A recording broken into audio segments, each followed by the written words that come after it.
Hebrew 11:6 हामीले सिकाउँछ के भन्छ विश्वास बिना परमेश्वरलाई प्रसन्न गर्न असम्भव छ। आमेन। के बिना गरे? के बिना भन्नुस् त? सानो भन्नुस् के बिना?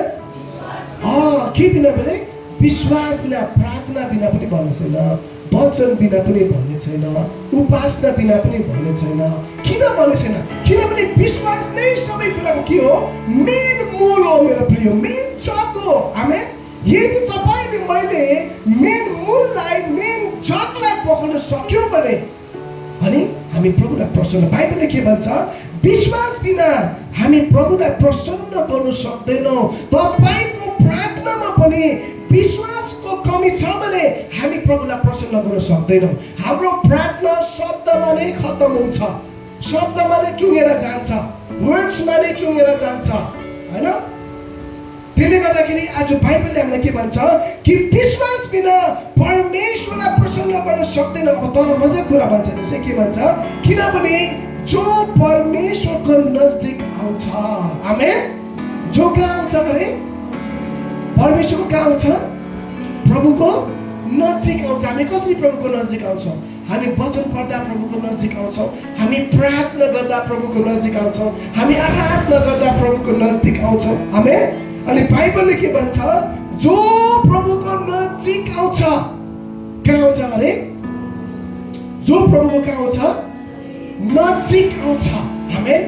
ध्यानले सुन्नुहोस् है, सङ्गतिमा तपाईँ आउँदै हुनुहुन्छ, आज प्रभुको नजिक आउँदै हुनुहुन्छ, पारिवारिक प्रार्थना गर्नुहुन्छ, प्रभुको नजिक आउनुहुन्छ, वचन ध्यान गर्नुहुन्छ, प्रभुको नजिक आउनुहुन्छ, सङ्गति गर्नुहुन्छ, प्रभुको नजिक आउनुहुन्छ, आराधना गर्नुहुन्छ, प्रभुको नजिक आउनुहुन्छ। आमेन।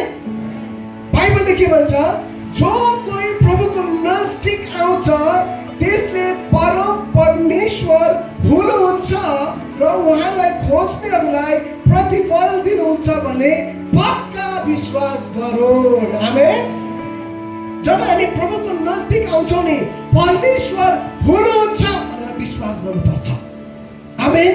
तपाईँ बाइबल पढ्दा हुँदा पनि, बाइबलद्वारा पनि हामी प्रभुको नजिक आउँछौँ, प्रार्थनाद्वारा पनि हामी प्रभुको नजिक आउँछौँ, आराधना गर्छौँ, प्रभुको नजिक आउँछौँ। अनि बाइबलले के भन्छ? जब हामी प्रभुको नजिक आउँछौँ हामीले यो विश्वास गर्नुपर्छ कि परमेश्वर हुनुहुन्छ। आमेन। के विश्वास गर्नुपर्छ अरे? परमेश्वर हुनुहुन्छ मेरो प्रिय। घरमा प्रार्थना गर्दा पनि परमेश्वर हुनुहुन्छ भनेर विश्वास तपाईको हुनुपर्छ। बाइबल घरमा एक्लै बस्दा, बाइबल पढ्दा पनि परमेश्वर हुनुहुन्छ भनेर विश्वास गर्नुपर्छ। घरमा एक्लै